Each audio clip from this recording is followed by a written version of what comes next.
Price the lord. ಬಂದಿರುವ ಎಲ್ಲರನ್ನೂ ಯೇಸು ಕ್ರಿಸ್ತನ ಅತಿ ಅಮೂಲ್ಯವಾದ ನಾಮದಲ್ಲಿ ಆಹ್ವಾನಿಸುತ್ತೇನೆ. ನಿಮ್ಮೆಲ್ಲರ ಮುಂದೆ ನಿಲ್ಲುವ ಒಂದು ಭಾಗ್ಯವನ್ನು ದೇವರು ಮತ್ತೊಮ್ಮೆ ದಿನದಲ್ಲಿ ಕೊಟ್ಟದಕ್ಕಾಗಿ ದೇವರಿಗೆ ಸ್ತೋತ್ರವನ್ನು ಸಲ್ಲಿಸುತ್ತೇನೆ. Price the Lord. Hallelujah, hallelujah. ಸ್ವಲ್ಪ ಸಮಯ ನಾವು ದೇವರ ವಾಕ್ಯವನ್ನು ಧ್ಯಾನಿಸೋಣ, ನಂತರ ನಾವು ಪ್ರಾರ್ಥನೆ ಮಾಡೋಣ. ಕೀರ್ತನೆ 4ನೇ ಕೀರ್ತನೆ, ಅದರಲ್ಲಿ 3ನೇ ವಾಕ್ಯವನ್ನು ಓದೋಣ. ಯೆಹೋವನು ತನ್ನ ಭಕ್ತರನ್ನು ತನಗೋಸ್ಕರ ಪ್ರತ್ಯೇಕಿಸಿ ಕೊಂಡಿದ್ದಾನೆಂದು ತಿಳಿದುಕೊಳ್ಳಿ. ಕೀರ್ತನೆ 4ನೇ ಕೀರ್ತನೆ, ಅದರಲ್ಲಿ 3ನೇ ವಾಕ್ಯದಲ್ಲಿ ಬರೆಯಲ್ಪಟ್ಟಿದೆ, ಯೆಹೋವನು ತನ್ನ ಮಕ್ಕಳನ್ನು ತನ್ನ ಭಕ್ತರನ್ನು ತನಗೋಸ್ಕರ ಪ್ರತ್ಯೇಕಿಸಿಕೊಂಡಿದ್ದಾನೆ ಎಂಬುದಾಗಿ ತಿಳಿದುಕೊಳ್ಳಿರಿ ಎಂಬುದಾಗಿ ಬರೆಯಲ್ಪಟ್ಟಿದೆ. ಹಾಗೆಂದರೆ ದೇವರು ನಮ್ಮನ್ನು ಆರಿಸಿಕೊಂಡಿರುವ ದೇವರು, ನಮ್ಮನ್ನು ಪ್ರತ್ಯೇಕಿಸಿ, ಲೋಕದಿಂದ ನಮ್ಮನ್ನು ಪ್ರತ್ಯೇಕಿಸಿ ವಿಮೋಚಿಸಿ ತನ್ನ ಜನರಾಗಿ ನಮ್ಮನ್ನು ಆತನ ಭಕ್ತರಾಗಿ ಆತನ ಮಕ್ಕಳಾಗಿ ನಮ್ಮನ್ನು ದೇವರು ಆರಿಸಿಕೊಂಡಿದ್ದಾರೆ. Praise the Lord. Hallelujah, praise the Lord. ಯಾಕೆ ದೇವರು ನಮ್ಮನ್ನು ಆರಿಸಿಕೊಂಡರು? ಈ ವಾಕ್ಯದಲ್ಲಿ ಬರೆಯಲ್ಪಟ್ಟಿದೆ, ಆತನ ಭಕ್ತರನ್ನು ಪ್ರತ್ಯೇಕಿಸಿದ್ದಾರೆ, ಆರಿಸಿಕೊಂಡಿದ್ದಾರೆ ಎಂಬುದಾಗಿ ಬರೆಯಲ್ಪಟ್ಟಿದೆ. ಯಾಕೆ ದೇವರು ನಮ್ಮನ್ನು ಆರಿಸಿಕೊಂಡರು ಎಂಬುದಾಗಿ ಒಂದು 7 ಕಾರ್ಯಗಳನ್ನು ನಿಮ್ಮ ಮಧ್ಯದಲ್ಲಿ ತಿಳಿಸಿಕೊಟ್ಟು ಇಂದಿನ ಸಂದೇಶ ಭಾಗವನ್ನು ಮುಗಿಸಲು ಇಷ್ಟಪಡುತ್ತೇನೆ. ಮೊದಲನೆಯದಾಗಿ, ದೇವರು ನಮ್ಮನ್ನು ಯಾಕೆ ಆರಿಸಿಕೊಂಡರು? ಯೋಹಾನನು ಬರೆದ ಸುವಾರ್ತೆ 5ನೇ ಅಧ್ಯಾಯ 35ನೇ ವಾಕ್ಯದಲ್ಲಿ ಬರೆಯಲ್ಪಟ್ಟಿದೆ. ಜಾನ್ ಚಾಪ್ಟರ್ 5 ವರ್ಸ್ 35, ಅದರಲ್ಲಿ ಈ ರೀತಿಯಾಗಿ ಬರೆಯಲ್ಪಟ್ಟಿದೆ, ಯೋಹಾನನು ಉರಿಯುವ ಬೆಂಕಿಯೋಪಾದಿಯಲ್ಲಿ ಪ್ರಕಾಶಿಸಿದನು, ಅವನು ಕೊಡುವ ಬೆಳಕಿನಲ್ಲಿ ಸ್ವಲ್ಪ ಕಾಲ ವಿನೋದಗೊಳ್ಳುವುದಕ್ಕೆ ಮನಸ್ಸು ಮಾಡಿದ್ದೀರಿ. ಹಂಗಂದರೆ ದೇವರು ನಮ್ಮನ್ನು, ಯೇಸು ಸ್ವಾಮಿ ವಾಕ್ಯವನ್ನು ಹೇಳ್ತಾ ಇದ್ದಾರೆ. ಯೇಸು ಸ್ವಾಮಿ ಏನಂತ ಹೇಳ್ತಾ ಇದ್ದಾರೆ? ಯೋಹಾನನನ್ನು ನೋಡಿ ಹೇಳ್ತಾ ಇದ್ದಾರೆ, ಯೋಹಾನನು ಈ ಲೋಕದಲ್ಲಿ ಏನಾಗಿದ್ದಂತೆ? ಉರಿಯುವ ಬೆಂಕಿಯೋಪಾದಿಯಲ್ಲಿ, ಹಂಗಂದ್ರೆ ಈ ಲೋಕದಲ್ಲಿ ಅವನು ಬೆಳಕಾಗಿದ್ದನು ಎಂಬುದಾಗಿ ವಾಕ್ಯದಲ್ಲಿ ಬರೆಯಲ್ಪಟ್ಟಿದೆ. ಯೋಹಾನನು ಬೆಳಕಾಗಿದ್ದನು ಲೋಕಕ್ಕೆ ಎಂಬುದಾಗಿ ಯಾರು ಹೇಳ್ತಾ ಇದ್ದಾರೆ ಈ ಮಾತನ್ನು? ಯೇಸು ಸ್ವಾಮಿ ಹೇಳ್ತಾ ಇದ್ದಾರೆ. ಜನರನ್ನು ನೋಡಿ ಬೇರೆ ಯಾರು ಹೇಳ್ತಾ ಇಲ್ಲ, ಲೋಕದವರು ಹೇಳ್ತಾ ಇಲ್ಲ. ಲೋಕದವರು ಮುಖಸ್ತುತಿ ಮಾಡುತ್ತಾರೆ, ಜನರನ್ನು ನೋಡುವಾಗ ಹೊಗಳುತ್ತಾರೆ, ನೋಡದಿರುವಾಗ ತೆಗಳುತ್ತಾರೆ. ಆದರೆ ಯೇಸು ಸ್ವಾಮಿ ಹೇಳ್ತಾ ಇದ್ದಾರೆ, ಸರ್ವವನ್ನು ಉಂಟು ಮಾಡಿದ ದೇವಾದಿ ದೇವನು, ನಮಗಾಗಿ ಈ ಲೋಕಕ್ಕೆ ಇಳಿದು ಬಂದಂತ ದೇವರ ಆತನು ಯೋಹಾನನನ್ನು ನೋಡಿ ಹೇಳ್ತಾ ಇದ್ದಾರೆ, ಇವನು ಪ್ರೈಸ್ ದ ಲಾರ್ಡ್ ಲೋಕಕ್ಕೆ ಬೆಳಕಾಗಿದ್ದನು ಎಂಬುದಾಗಿ ಹೇಳ್ತಾ ಇದ್ದಾರೆ. Price the Lord. ಹಲ್ಲೆಲೂಯಾ. ಮೊದಲನೆಯದಾಗಿ ದೇವರು ನಮ್ಮನ್ನು ಯಾಕೆ ಆರಿಸಿಕೊಂಡಿದ್ದಾರೆ? ನಾವು ಲೋಕಕ್ಕೆ ಬೆಳಕಾಗಿರುವುದಕ್ಕೋಸ್ಕರ ದೇವರು ನಮ್ಮನ್ನು ಆರಿಸಿಕೊಂಡಿದ್ದಾರೆ. ಫಿಲಿಪ್ಪದವರಿಗೆ ಬರೆದ ಪತ್ರಿಕೆ, ಅದರಲ್ಲಿ 2ನೇ ಅಧ್ಯಾಯ 16ನೇ ವಾಕ್ಯದಲ್ಲಿ ಬರೆಯಲ್ಪಟ್ಟಿದೆ, ನೀವು ಸರ್ವರಿಗೂ ಬೆಳಕಾಗಿದ್ದೀರಲ್ಲ ಎಂಬುದಾಗಿ ಬರೆಯಲ್ಪಟ್ಟಿದೆ. ಹಾಗಂದ್ರೆ ಮೊದಲನೆಯದಾಗಿ ದೇವರು ನಮ್ಮನ್ನು ಏನಕ್ಕೆ ಆರಿಸಿಕೊಂಡರು? ಈ ಲೋಕದಲ್ಲಿ ಬೆಳಕಾಗಿರುವುದಕ್ಕೆ ದೇವರು ನಮ್ಮನ್ನು ಆರಿಸಿಕೊಂಡಿದ್ದಾರೆ. 1879ನೇ ಇಸ್ವಿಯಲ್ಲಿ 1879ನೇ ಇಸ್ವಿಯಲ್ಲಿ praise the Lord Thomas Alva Edison ಎಂಬ ಒಂದು ವ್ಯಕ್ತಿ ಉರಿಯುವ ಬಲ್ಬನ್ನು ಕಂಡಿಡಿದ್ರು. ಅದಕ್ಕೆ ಮುಂಚೆ ಬಲ್ಬ್ ಎಂಬುದಾಗಿ ಇರಲಿಲ್ಲ. ಟಂಗ್ಸ್ಟನ್ ಅಲ್ಲಿ ಸ್ವಲ್ಪ ಹೊತ್ತು ಉರಿಯುವ ಕೆಲ ಕಾರ್ಯಗಳನ್ನು ಕೆಲ ಜನರು ಕಂಡುಹಿಡಿದರು. ಆದರೆ 1879ನೇ ಇಸ್ವಿಯಲ್ಲಿ ಥಾಮಸ್ ಆಲ್ವಾ ಎಡಿಸನ್ ಎಂಬುವರು ಬಲ್ಬನ್ನು ಕಂಡುಹಿಡಿದ್ರು. ನಾವು ಲೋಕಕ್ಕೆ ಬೆಳಕಾಗಿದ್ದೇವೆ ಅಂದಿದ್ದ ತಕ್ಷಣ ನಮ್ಮ ಮನಸ್ಸಲ್ಲ ಒಂದು ಸ್ವಿಚ್ ಹಾಕಿದ ತಕ್ಷಣ ಬೆಳಕು ಬರುತ್ತೆ ಎಂಬುದಾಗಿ ನಾವು ಅಂದುಕೊಳ್ಳುತ್ತೇವೆ. ಆದರೆ ಯೋಹಾನನನ್ನು ನೋಡಿ ದೇವರು ಹೇಳುವಾಗ, ಈ ಮಾತನ್ನು, ಈ ವಾಕ್ಯಗಳು ಬರೆಯಲ್ಪಡುವಾಗ ಪ್ರೈಸ್ ದ ಲಾರ್ಡ್ ಸ್ವಿಚ್ ಹಾಕಿದ ತಕ್ಷಣ ಬೆಳಕು ಬರುವುದಿಲ್ಲ. ಒಂದು ಬೆಳಕು ಬರಬೇಕಂದ್ರೆ ಪ್ರೈಸ್ ದ ಲಾರ್ಡ್ ಒಂದು ಎಣ್ಣೆಯನ್ನ ಪಂಜಿನಲ್ಲಿ ಅದ್ದಿ ಅದರಲ್ಲಿ ಬೆಂಕಿಯನ್ನು ಹತ್ತಿಸಬೇಕು. ಆ ಎಣ್ಣೆ ಇರುವಷ್ಟು ಸಮಯ ಅದು ಉರಿಯುತ್ತಾ ಇರುತ್ತದೆ, ಆ ನಂತರ ಆ ಬೆಳಕು ಇಲ್ಲದೆ ಹೋಗುತ್ತದೆ. ಕತ್ತಲೆ ತುಂಬಿರುವ ಲೋಕದಲ್ಲಿ ಯೋಹಾನನನ್ನು ನೋಡಿ ದೇವರು ಹೇಳ್ತಾ ಇದ್ದಾರೆ, ಯೇಸು ಸ್ವಾಮಿ ಹೇಳ್ತಾ ಇದ್ದಾರೆ, ಇವನು ಲೋಕಕ್ಕೆ ಬೆಳಕು ಎಂಬುದಾಗಿ. Price the lord. ಈ ಉಪವಾಸ ಪ್ರಾರ್ಥನೆಯಲ್ಲಿ ಕೂಡಿ ಬಂದಿರುವ ಪ್ರತಿಯೊಬ್ಬರನ್ನು ನೋಡಿ ಹೇಳುತ್ತೇನೆ, ಈ ಕತ್ತಲೆ ತುಂಬಿರುವ ಈ ಲೋಕದಲ್ಲಿ ದೇವರು ನನ್ನನ್ನು ನಿಮ್ಮನ್ನು ಬೆಳಕಾಗಿರಿಸುವುದಕ್ಕೋಸ್ಕರ ಆರಿಸಿಕೊಂಡಿದ್ದಾರೆ. ಆಮೇಲೆ ನಿಮ್ಮ ಕುಟುಂಬದಲ್ಲಿ, ಆಮೇಲೆ ಇರುವಂಥ ಸಮಾಜದಲ್ಲಿ, ಕೆಲಸದ ಜಾಗದಲ್ಲಿ, ಆಮೇಲೆ ಪ್ರಯಾಣ ಮಾಡುವ ಜಾಗದಲ್ಲಿ, ವ್ಯವಹಾರ ಮಾಡುವ ಜಾಗಗಳಲ್ಲಿ, ಆಮೇಲೆ ಮನೆಯಲ್ಲಿ, ಮನೆಯ ಸುತ್ತಮುತ್ತ ಕುಟುಂಬಸ್ಥರ ಮಧ್ಯೆ ನಾವು ಬೆಳಕಾಗಿರುವುದಕ್ಕೋಸ್ಕರ ದೇವರು ನಮ್ಮನ್ನು ಆರಿಸಿಕೊಂಡಿದ್ದಾರೆ. ಕೈಗಳನ್ನು ಮೇಲೆತ್ತಿ ಹಲ್ಲೆಲೂಯಾ. Praise the Lord. ಕತ್ತಲನ್ನು ಉಂಟು ಮಾಡುವ ಕಾರ್ಯಗಳು ಸತ್ಯವೇದದಿಂದ ಒಂದು 4 ಕಾರ್ಯಗಳು. ಏನು ಕತ್ತಲನ್ನು ಉಂಟು ಮಾಡುತ್ತದೆ? ಒಂದು 4 ಕಾರ್ಯಗಳನ್ನು ಸತ್ಯವೇದದಿಂದ ನಿಮಗೆ ತಿಳಿಸಿಕೊಡುತ್ತೇನೆ. ಜ್ಞಾನೋಕ್ತಿ 4ನೇ ಅಧ್ಯಾಯ 19ನೇ ವಾಕ್ಯವನ್ನು ಓದ್ರಿ. ದುಷ್ಟರ ಮಾರ್ಗವು ಕತ್ತಲನೆಂದಿದೆ. Praise the Lord. ದುಷ್ಟನ ಮಾರ್ಗ, ದುಷ್ಟತ್ವ, ಹಂಗಂದ್ರೆ ದುಷ್ಟತ್ವವು ಏನನ್ನು ಉಂಟು ಮಾಡುತ್ತದೆ? ಕತ್ತಲನ್ನು ಉಂಟು ಮಾಡುತ್ತದೆ. Praise the Lord. ಮೊದಲನೇದಾಗಿ ದೇವರು ನಮ್ಮನ್ನು ಏನಕ್ಕೆ ಆರಿಸಿಕೊಂಡಿದ್ದಾರೆ? ಈ ಲೋಕದಲ್ಲಿ ಬೆಳಕಾಗಿರುವುದಕ್ಕೋಸ್ಕರ ದೇವರು ಆರಿಸಿಕೊಂಡಿದ್ದಾರೆ. ನಾವು ಈ ಲೋಕಕ್ಕೆ ಬೆಳಕಾಗಿದ್ದೇವೆ, ನಮ್ಮ ಕುಟುಂಬದಲ್ಲಿ ಬೆಳಕಾಗಿದ್ದೇವೆ, ನಮ್ಮ ಮನೆಗೆ ನಾವು ಬೆಳಕಾಗಿದ್ದೇವೆ. ಏನು ಕತ್ತಲೆಯನ್ನು ಉಂಟು ಮಾಡುತ್ತದೆ? ದುಷ್ಟತ್ವವು ಕತ್ತಲೆಯನ್ನು ಉಂಟು ಮಾಡುತ್ತದೆ. ಎರಡನೆಯದಾಗಿ ಏನು ಕತ್ತಲನ್ನು ಉಂಟು ಮಾಡುತ್ತದೆ? ಕೀರ್ತನೆ 119ನೇ ಕೀರ್ತನೆ 105ನೇ ವಾಕ್ಯದಲ್ಲಿ ಬರೆಯಲ್ಪಟ್ಟಿದೆ. 119ನೇ ಕೀರ್ತನೆ ಅದರಲ್ಲಿ 105ನೇ ವಾಕ್ಯವನ್ನ ಯಾರಾದ್ರೂ ಒಬ್ರು ಓದ್ರಿ. ನಿನ್ನ ವಾಕ್ಯವು ನನ್ನ ಕಾಲಿಗೆ ದೀಪವು, ನನ್ನ ದಾರಿಗೆ ಬೆಳಕು ಆಗಿದೆ. ಆಮೆನ್. ವಾಕ್ಯವು ಬೆಳಕನ್ನುಂಟು ಮಾಡುತ್ತದೆ. ಅಂದರೆ ವಾಕ್ಯವನ್ನ ತಿರಸ್ಕರಿಸುವುದು ಕತ್ತಲನ್ನು ಉಂಟು ಮಾಡುತ್ತದೆ. ಮೊದಲನೆಯದಾಗಿ ದುಷ್ಟತ್ವವು ಕತ್ತಲನ್ನು ಉಂಟು ಮಾಡುತ್ತದೆ. ಎರಡನೆಯದಾಗಿ ವಾಕ್ಯವನ್ನು ತಿರಸ್ಕರಿಸುವುದು ಕತ್ತಲೆಯನ್ನು ಉಂಟು ಮಾಡುತ್ತದೆ. ಮೂರನೆಯದಾಗಿ ಕತ್ತಲನ್ನು ಏನು ಉಂಟು ಮಾಡುತ್ತದೆ? ಯೋಹಾನನು ಬರೆದ ಸುವಾರ್ತೆ 3ನೇ ಅಧ್ಯಾಯ 19ನೇ ವಾಕ್ಯವನ್ನು ಓದ್ರಿ. John chapter 3:19. ಬೆಳಕು ಲೋಕಕ್ಕೆ ಬಂದಿದ್ದರು, ಮನುಷ್ಯರ ಕೃತ್ಯಗಳು ಕೆಟ್ಟವುಗಳಾಗಿರುವುದರಿಂದ ಅವರು ಬೆಳಕಿಗಿಂತ ಕತ್ತಲೆಯೇ ಹೆಚ್ಚಾಗಿ ಪ್ರೀತಿಸಿದರು. Price the lord. ಮೂರನೆಯದಾಗಿ ಯೇಸು ಸ್ವಾಮಿಯನ್ನ ತಿರಸ್ಕರಿಸುವಾಗ ಕತ್ತಲೆಯನ್ನ ನಮ್ಮ ಜೀವಿತದಲ್ಲಿ ಉಂಟು ಮಾಡುತ್ತದೆ. ಫಸ್ಟ್ ಇಂದ ಹೇಳ್ರಿ. ಮೊದಲನೆಯದಾಗಿ ಏನ್ ಕತ್ತಲನ್ನು ಉಂಟು ಮಾಡುತ್ತದೆ? ದುಷ್ಟತ್ವವು ಕತ್ತಲನ್ನು ಉಂಟು ಮಾಡುತ್ತದೆ. ಎರಡನೆಯದಾಗಿ ವಾಕ್ಯವನ್ನು ತಿರಸ್ಕರಿಸುವಾಗ ಕತ್ತಲೆಯನ್ನು ಉಂಟು ಮಾಡುತ್ತದೆ. ಮೂರನೆಯದಾಗಿ ಯೇಸು ಸ್ವಾಮಿಯನ್ನು ತಿರಸ್ಕರಿಸುವಾಗ, ಈ ಲೋಕದ ರಕ್ಷಕನಾಗಿ ಬೆಳಕಾಗಿ ಈ ಲೋಕಕ್ಕೆ ಯೇಸು ಬಂದರು, ಆತನನ್ನು ತಿರಸ್ಕರಿಸುವಾಗ ಜೀವಿತದಲ್ಲಿ ಕತ್ತಲೆಯನ್ನು, ಆತ್ಮಿಕ ಜೀವಿತದಲ್ಲಿ ಕತ್ತಲೆಯನ್ನು, ಕುಟುಂಬದಲ್ಲಿ ಕತ್ತಲೆಯನ್ನು ಉಂಟು ಮಾಡುತ್ತದೆ. ನಾಲ್ಕನೆಯದಾಗಿ ಏನು ಕತ್ತಲನ್ನು ಉಂಟು ಮಾಡುತ್ತದೆ? 1 ಯೋಹಾನ 2ನೇ ಅಧ್ಯಾಯ 9ನೇ ವಾಕ್ಯವನ್ನು ತೆಗೆದುಕೊಳ್ಳಿರಿ. 1 ಯೋಹಾನನು ಬರೆದ ಮೊದಲನೇ ಪತ್ರಿಕೆ 2ನೇ ಅಧ್ಯಾಯ 9ನೇ ವಾಕ್ಯ. ಬೆಳಕಿನಲ್ಲಿ ಇದ್ದೇನೆಂದು ಹೇಳಿಕೊಂಡು ತನ್ನ ಸಹೋದರನನ್ನು ದ್ವೇಷಿಸುವನು ಈವರೆಗೂ ಕತ್ತಲೆಯಲ್ಲಿ ಇದ್ದಾನೆ. ಹಂಗಂದ್ರೆ ದೇವರ ಮಕ್ಕಳನ್ನು ಯಾರು ಹಗೆ ಮಾಡುತ್ತಾರೋ ಅವ್ರು ಎಲ್ಲಿದ್ದಾರೆ? 4 ಕಾರ್ಯಗಳನ್ನು ನಾನು ಹೇಳ್ಕೊಟ್ಟೆ. ದೇವರ ಮೊದಲನೆಯದಾಗಿ ದುಷ್ಟತ್ವವು ಕತ್ತಲೆಯನ್ನು ಉಂಟು ಮಾಡುತ್ತದೆ. ವಾಕ್ಯವನ್ನು ತಿರಸ್ಕರಿಸುವುದು ಕತ್ತಲೆಯನ್ನು ಉಂಟು ಮಾಡುತ್ತದೆ. ಯೇಸು ಸ್ವಾಮಿಯನ್ನು ತಿರಸ್ಕರಿಸುವುದು ಕತ್ತಲೆಯನ್ನು ಉಂಟು ಮಾಡುತ್ತದೆ. ಅದಾದ ಮೇಲೆ ದೇವರ ಮಕ್ಕಳನ್ನು ಹಗೆ ಮಾಡುವುದು, ದೇವರ ಮಕ್ಕಳನ್ನು ದ್ವೇಷಿಸುವುದು, ಆರಾಧಿಸುವವರನ್ನು ಹಗೆ ಮಾಡುವವರ ಜೀವಿತದಲ್ಲಿ, ಅವರ ಕುಟುಂಬದಲ್ಲಿ ಕತ್ತಲೆಯು ಉಂಟಾಗುತ್ತದೆ ಎಂಬುದಾಗಿ ವಾಕ್ಯದಲ್ಲಿ ಬರೆಯಲ್ಪಟ್ಟಿದೆ. ಈಗ ನಾನು ಇದಕ್ಕೆ ಆಪೋಸಿಟ್ ಆಗಿ ಒಂದು 4 ಕಾರ್ಯಗಳನ್ನು ಹೇಳಿಕೊಡುತ್ತೇನೆ. ಕತ್ತಲೆ ಯಾವಾಗ ಬರುತ್ತೆ ಎಂಬುದಾಗಿ 4 ಕಾರ್ಯ ನೋಡಿದ್ವಿ. ಈಗ ಕತ್ತಲೆ ಬೆಳಕು ಯಾವಾಗ ಬರುತ್ತೆ? ಒಂದು 4 ಕಾರ್ಯವನ್ನು ಹೇಳುತ್ತೇನೆ. ಮೊದಲನೆಯದಾಗಿ ದೇವರನ್ನು ಅಂಗೀಕರಿಸುವಾಗ ಬೆಳಕು ಬರುತ್ತದೆ. ದೇವರ ವಾಕ್ಯವನ್ನು ಅಂಗೀಕರಿಸುವಾಗ ನಮ್ಮ ಕುಟುಂಬದಲ್ಲಿ ಬೆಳಕು ಬರುತ್ತದೆ. ಆಮೇಲೆ ದೇವರ ವಾಕ್ಯದಂತೆ ನಡೆಯುವಾಗ ನಮ್ಮ ಜೀವಿತದಲ್ಲಿ ಬೆಳಕು ಬರುತ್ತದೆ. ದೇವರ ಮಕ್ಕಳನ್ನು ಪ್ರೀತಿಸುವಾಗ ದೇವರ ಮಕ್ಕಳ ಜೀವಿತದಲ್ಲಿ ಬೆಳಕು ಬರುತ್ತದೆ. ದುಷ್ಟತ್ವವಾಗಿರುವುದು ಕತ್ತಲೆಯನ್ನು ಉಂಟು ಮಾಡಿದರು, ನೀತಿವಂತನಾಗಿ ಜೀವಿಸುವಾಗ ಅದು ಬೆಳಕನ್ನು ಉಂಟು ಮಾಡುತ್ತದೆ. ಆಮೇಲೆ ಎಲ್ಲರೂ 1 ನಿಮಿಷ ಕಣ್ಣುಗಳನ್ನು ಮುಚ್ಚಿ ಉಪವಾಸ ಪ್ರಾರ್ಥನೆಯಲ್ಲಿ, ಅಪ್ಪ ನಮ್ಮ ಜೀವಿತದಲ್ಲಿ, ನಮ್ಮ ಕುಟುಂಬಗಳಲ್ಲಿ ನಿಮ್ಮ ಬೆಳಕು ಇಳಿದು ಬರಲಿ ಕರ್ತನೆ. ದುಷ್ಟತ್ವವು ಕತ್ತಲೆಯನ್ನು ಉಂಟು ಮಾಡುತ್ತದೆ ಎಂಬುದಾಗಿ ವಾಕ್ಯದಲ್ಲಿ ಬರೆಯಲ್ಪಟ್ಟಿದೆ.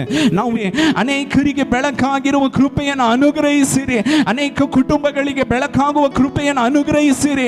ಮನೆಯಲ್ಲಿರುವ ಪ್ರತಿಯೊಬ್ಬರಿಗೆ ಬೆಳಕಾಗಿ ನಾವು ಇರುವ ಹಾಗೆ ನಮಗೆ ಕೃಪೆಯನ್ನು ಅನುಗ್ರಹಿಸಿರಿ ಕರ್ತನೆ. ಒಳ್ಳೆ ಕಾರ್ಯವನ್ನು ಮಾಡಿರಿ. ಪ್ರಾರ್ಥನೆ ಕೇಳಿದಕ್ಕಾಗಿ ಸ್ತೋತ್ರ. ಯೇಸುವಿನ ನಾಮದಲ್ಲಿ ಬೇಡಿ ಹೊಂದಿದ್ದೇನೆ ತಂದೆಯೇ, ಆಮೆನ್. ಮೊದಲನೆಯದಾಗಿ ದೇವರು ನಮ್ಮನ್ನು ಯಾಕೆ ಆರಿಸಿಕೊಂಡರು? ನಾವು ಈ ಲೋಕದಲ್ಲಿ ಬೆಳಕಾಗಿರುವುದಕ್ಕೋಸ್ಕರ ದೇವರು ನಮ್ಮನ್ನು ಆರಿಸಿಕೊಂಡರು. ಎರಡನೆಯದಾಗಿ ದೇವರು ನಮ್ಮನ್ನು ಯಾಕೆ ಆರಿಸಿಕೊಂಡರು? 2 ಕೊರಿಂಥದವರಿಗೆ ಬರೆದ ಪತ್ರಿಕೆ, ಕೊರಿಂಥದವರಿಗೆ ಬರೆದ 2ನೇ ಪತ್ರಿಕೆ ಅದರಲ್ಲಿ 2ನೇ ಅಧ್ಯಾಯ 15ನೇ ವಾಕ್ಯದಲ್ಲಿ ಬರೆಯಲ್ಪಟ್ಟಿದೆ. ಕೊರಿಂಥದವರಿಗೆ ಬರೆದ 2ನೇ ಪತ್ರಿಕೆ 2ನೇ ಅಧ್ಯಾಯ 15ನೇ ವಾಕ್ಯ. ಎಲ್ಲರೂ ಒಟ್ಟಾಗಿ ಸೇರಿ ಓದೋಣ. ಮಾರ್ಗದಲ್ಲಿರುವವರಲ್ಲಿಯೂ ನಾಶನ ಮಾರ್ಗದಲ್ಲಿರುವವರಲ್ಲಿಯೂ ನಾವು ದೇವರ ಮುಂದೆ ಕ್ರಿಸ್ತನ ಪರಿಮಳವಾಗಿದ್ದೇವೆ. ಫ್ರಾಗ್ರೆನ್ಸ್ ಆಫ್ ಕ್ರೈಸ್ಟ್, ಕ್ರಿಸ್ತನ ಪರಿಮಳವಾಗಿದ್ದೇವೆ. ಮೊದಲನೆಯದಾಗಿ ದೇವರು ನಮ್ಮನ್ನು ಯಾಕೆ ಆರಿಸಿಕೊಂಡರು? ಲೋಕಕ್ಕೆ ಬೆಳಕಾಗಿರುವುದಕ್ಕೋಸ್ಕರ ಆರಿಸಿಕೊಂಡರು. ಎರಡನೆಯದಾಗಿ ದೇವರು ನಮ್ಮನ್ನು ಯಾಕೆ ಆರಿಸಿಕೊಂಡಿದ್ದಾರೆ? ಕ್ರಿಸ್ತನ ಪರಿಮಳವಾಗಿರುವುದಕ್ಕೋಸ್ಕರ ದೇವರು ನಮ್ಮನ್ನು ಆರಿಸಿಕೊಂಡಿದ್ದಾರೆ. ಇರುವಂಥ ಕುಟುಂಬದಲ್ಲಿ, ಸಮಾಜದಲ್ಲಿ, ಆಮೇಲೆ ನಮ್ಮ ಮನೆಯಲ್ಲಿ, ಆಮೇಲೆ ಸ್ತೋತ್ರ ಕೆಲಸ ಮಾಡುವ ಜಾಗದಲ್ಲಿ, ಎಲ್ಲರ ಮಧ್ಯದಲ್ಲಿ ಕ್ರಿಸ್ತನ ಪರಿಮಳವಾಗಿರುವುದಕ್ಕೋಸ್ಕರ ದೇವರ ನಮ್ಮನ್ನು ಆರಿಸಿಕೊಂಡಿದ್ದಾರೆ. Praise the lord, hallelujah. 7 ಕಾರ್ಯಗಳು ಒಬ್ಬನ ಜೀವಿತದಲ್ಲಿ ನಾಥವನ್ನು ಉಂಟು ಮಾಡುತ್ತದೆ, ದುರ್ವಾಸನೆಯನ್ನು ಉಂಟು ಮಾಡುತ್ತದೆ. 7 ಕಾರ್ಯಗಳು ಸತ್ಯವೇದದಲ್ಲಿ ಬರೆಯಲ್ಪಟ್ಟಿದೆ. ಒಬ್ಬನ ಜೀವಿತದಲ್ಲಿ ನಾಥನವನ್ನು, ದುರ್ವಾಸನೆಯನ್ನು ಉಂಟು ಮಾಡುತ್ತದೆ. ಮೊದಲನೆಯದಾಗಿ ಏನು ನಾಥವನ್ನು ಉಂಟು ಮಾಡುತ್ತದೆ? ವಿಮೋಚನಾ ಕಾಂಡ ಪುಸ್ತಕ 16ನೇ ಅಧ್ಯಾಯ 20ನೇ ವಾಕ್ಯವನ್ನು ತೆಗೆದುಕೊಳ್ಳಿರಿ. ಅವರಲ್ಲಿ ಕೆಲವರು, ಆದಾಗ್ಯೂ ಅವರಲ್ಲಿ ಕೆಲವರು ಮೋಸೆಯ ಮಾತನ್ನು ಕೇಳದೆ ಅದರಲ್ಲಿ ಸ್ವಲ್ಪವನ್ನು ಮರುದಿವಸ ತನಕ ಇಟ್ಟುಕೊಂಡಾಗ ಅದು ಹುಳ ಬಿತ್ತು, ನಾತ ಹಿಡಿದು ಕೆಟ್ಟು ಹೋಯಿತು. Praise the lord, hallelujah. ಮೊದಲನೆಯದಾಗಿ ಏನು ನಾಥವನ್ನು ಉಂಟು ಮಾಡುತ್ತದೆ? ಡಿಸೊಬಿಡಿಯನ್ಸ್, ಅವಿಧೇಯತೆಯು ನಾಥವನ್ನು ಉಂಟು ಮಾಡುತ್ತದೆ. ಮೋಶೆ ಒಂದು ಕಟ್ಟಳೆಯನ್ನು ಕೊಡ್ತಾ ಇದ್ದಾರೆ, ಆದರೆ ಅವಿಧೇಯತೆಯಿಂದ ಇವರು ಮೋಶೆಯ ಸ್ವರವನ್ನು ಪಾಲಿಸದೆ, ಅವನ ಮಾತಿಗೆ ಮರ್ಯಾದೆ ಕೊಡದೆ ನೆಕ್ಸ್ಟ್ ಡೇವರೆಗೂ ಮನ್ನವನ್ನು ಇಟ್ಟುಕೊಂಡಿದ್ದರು. ವಾಕ್ಯದಲ್ಲಿ ಬರೆಯಲ್ಪಟ್ಟಿದೆ, ಅದು ಅವರ ಜೀವಿತದಲ್ಲಿ ನಾಥವನ್ನು ಉಂಟು ಮಾಡಿತು, ಅವರ ಕುಟುಂಬದಲ್ಲಿ ನಾಥವನ್ನು ಉಂಟು ಮಾಡಿತು. Praise the Lord. ಅವರ ಸಮಾಜದಲ್ಲಿ ನಾಥವನ್ನು ಉಂಟು ಮಾಡಿತು, ಸಭೆಯಲ್ಲಿ ನಾಥವನ್ನು ಉಂಟು ಮಾಡಿತು, ಅವರ ಮನೆಯಲ್ಲಿ ನಾಥವನ್ನು ಉಂಟು ಮಾಡಿತು. ಹಂಗಂದ್ರೆ ಏನು ನಾಥವನ್ನು ಉಂಟು ಮಾಡುತ್ತದೆ? ಅವಿಧೇಯತೆಯು ನಾಥವನ್ನು ಉಂಟು ಮಾಡುತ್ತದೆ. ಎರಡನೆಯದಾಗಿ ಏನು ನಾಥವನ್ನು ಉಂಟು ಮಾಡುತ್ತದೆ? 38ನೇ ಕೀರ್ತನೆ 5ನೇ ವಾಕ್ಯದಲ್ಲಿ ಬರೆಯಲ್ಪಟ್ಟಿದೆ, ಮೂರ್ಖತನದಿಂದ ಏನು ಉಂಟಾಗುತ್ತದಂತೆ? ದುರ್ವಾಸನೆ ಉಂಟಾಗುತ್ತದೆ, ನಾಥ ಉಂಟಾಗುತ್ತದೆ. ಮೊದಲನೆಯದಾಗಿ ಏನು ನಾಥವನ್ನು ಉಂಟು ಮಾಡುತ್ತದೆ? ಅವಿಧೇಯತೆ ನಾಥವನ್ನು ಉಂಟು ಮಾಡುತ್ತದೆ. ಎರಡನೆಯದಾಗಿ ಮೂರ್ಖತನ. ಕುಟುಂಬದಲ್ಲಿ ಕೆಲವರು ಮೂರ್ಖವಾಗಿರ್ತಾರೆ, ಏನೆತ್ತಿದ್ರು ಊಟ ಆಯ್ತಾ, ಮೂರ್ಖವಾಗಿ ಆನ್ಸರ್ ಮಾಡ್ತಾರೆ. ಚೆನ್ನಾಗಿದ್ದೀರಾ, ಮೂರ್ಖವಾಗಿ ಆನ್ಸರ್ ಮಾಡ್ತಾರೆ. ಮುಖದಲ್ಲಿ ನಗುನೇ ಕಾಣೋದಿಲ್ಲ, ಮೂರ್ಖವಾಗಿರ್ತಾರೆ. ಶಾರ್ಟ್ ಆಗಿ, ಪ್ರೈಸ್ ದಿ ಲಾರ್ಡ್, ಶಾರ್ಟನ್ ಆಗೇ ಇರ್ತಾರೆ, ಯಾವಾಗಲೂ ಸಿಟ್ಟಲ್ಲೇ ಇರ್ತಾರೆ. ಮೂರ್ಖತನವು ನಾಥವನ್ನು ಉಂಟು ಮಾಡುತ್ತದಂತೆ. ಮೂರನೆಯದಾಗಿ ಏನು ನಾಥವನ್ನು, ದುರ್ವಾಸನೆಯನ್ನು ಉಂಟು ಮಾಡುತ್ತದೆ? ಯೆರೆಮೀಯ 16ನೇ ಅಧ್ಯಾಯ 18ನೇ ವಾಕ್ಯವನ್ನು ಓದ್ರಿ. Jeremiah chapter 16 verse 18. ಅಧರ್ಮಕ್ಕೂ ಪಾಪಕ್ಕೂ ಎರಡರಷ್ಟು ಶಿಕ್ಷೆಯನ್ನು ನೋಡಲು ಕೊಡುವೆನು. ಹೆಣಗಳಂದಿರುವ ತಮ್ಮ ಹೇಯ ವಿಗ್ರಹಗಳಿಂದ ನನ್ನ ದೇಶವನ್ನು ಹೊಲಸು ಮಾಡಿ ನನ್ನ ಸ್ವಾಸ್ಯವನ್ನು ತಮ್ಮ ಅಸಂಖ್ಯ ವಸ್ತುಗಳಿಂದ ತುಂಬಿಸಿದರಷ್ಟೇ. Praise the lord, hallelujah. ಮೂರನೆಯದಾಗಿ ಏನು ನಾಥವನ್ನು ಉಂಟು ಮಾಡುತ್ತದೆ ಗೊತ್ತಾ? ತಪ್ಪಾದ ಆರಾಧನೆಯು ನಾಥವನ್ನು ಉಂಟು ಮಾಡುತ್ತದೆ.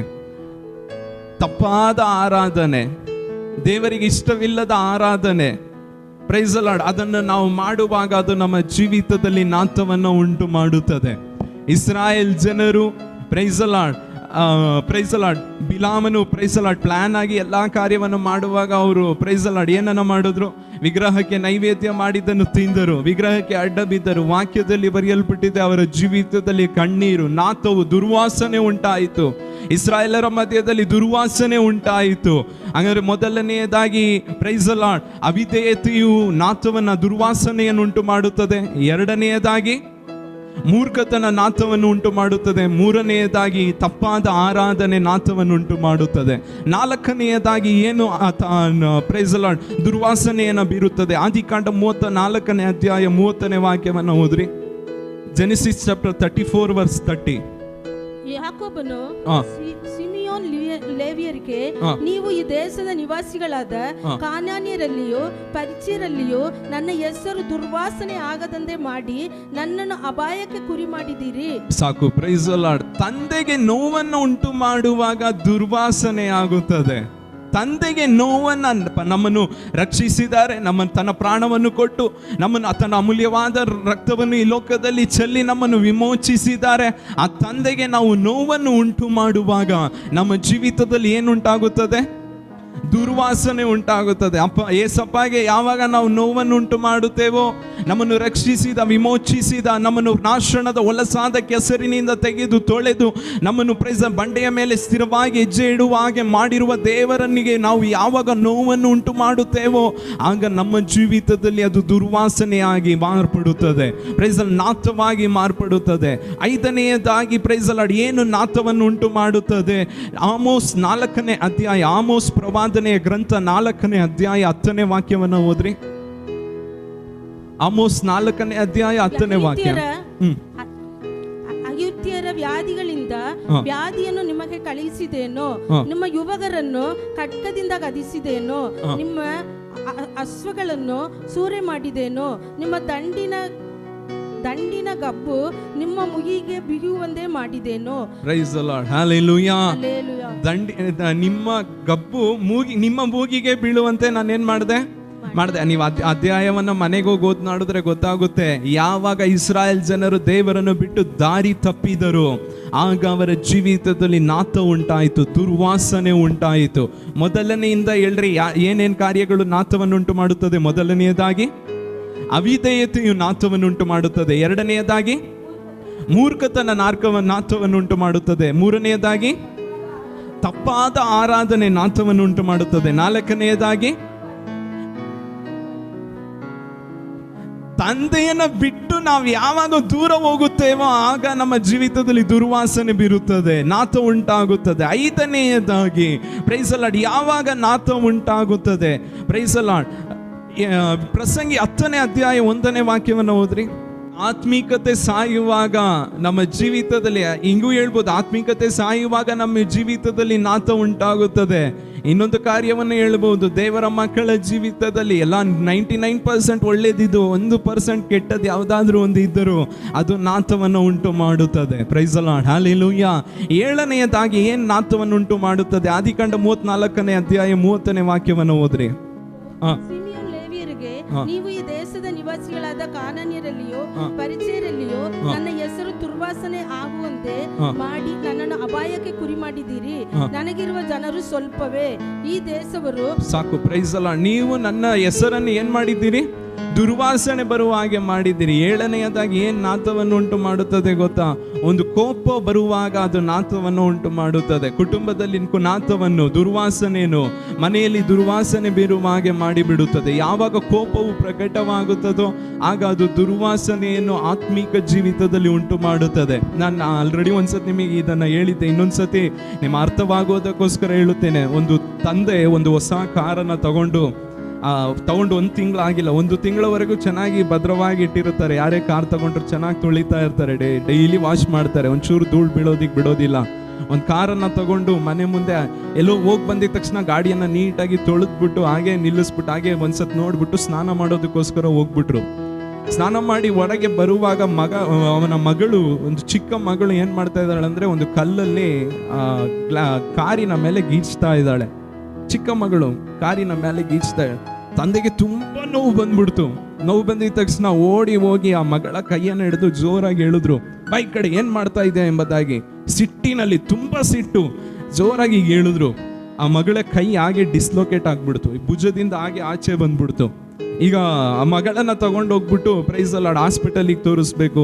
ಹಾಸ್ಪಿಟಲ್ಗೆಲ್ಲ ತೋರಿಸಿ ತುಂಬ ನೋವು, ತುಂಬ ಖರ್ಚು, ಮಗಳಿಗೆ ಈಗ ಆಗೋಯ್ತಲ್ಲ ಎಂಬುದಾಗಿ ತುಂಬ ಮನಸ್ಸಿನಲ್ಲಿ ನೋವು. ಒಂದು ಸೈಡ್ ಸ್ಕೋಪ, ಹೊಸ ಕಾರ್ ಆದ್ರೂ ಈಗ ಆಗೋಯ್ತಲ್ಲ ಮಗಳಿಗೆ ಎಂಬುದಾಗಿ ತುಂಬ ದುಃಖದಲ್ಲಿ ಮನೆಗೆ ಬಂದು ಏನು ಮಾಡಿದಾಳೆ ಅವಳು ಎಂಬುದಾಗಿ ನೋಡುವಾಗ ಆ ಕಾರ್ ಮೇಲೆ ಏನು ಮಾಡಿ ಸ್ಕ್ರ್ಯಾಚ್ ಹಾಕಿರ್ಲಿಲ್ಲ. ಅವಳು ಏನು ಮಾಡ್ತಾ ಇದ್ಲಂದ್ರೆ, I love you mummy, I love you daddy ಎಂಬುದಾಗಿ ಬರೀತಾ ಇದ್ಲಂತೆ. Praise the lord, hallelujah.